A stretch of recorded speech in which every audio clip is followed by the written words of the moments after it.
സ്നേഹത്തിന്റെ ഒരിലച്ചോറ്. അമ്മയുടെ കൂട്ടുകാരിയായിരുന്നു മാലു ചേച്ചി.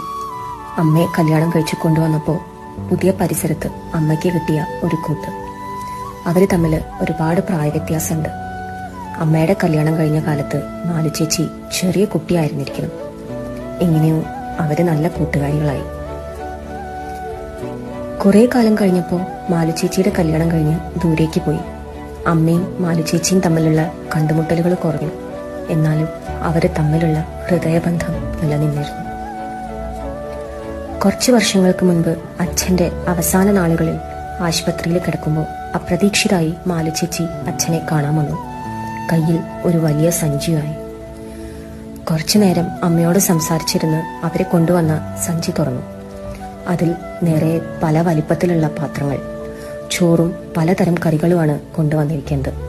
അത് വിളമ്പാനുള്ള ഇലയടക്കം. ആശുപത്രിയിലെ ഭക്ഷണം കഴിച്ചുമടുത്ത അച്ഛൻ കുട്ടിയെപ്പോലെ ഏറെ ഇഷ്ടത്തോടെ മാലു ചേച്ചി കൊണ്ടുവന്ന ഭക്ഷണം കഴിക്കുന്നത് ഞാൻ നോക്കി നിന്നു.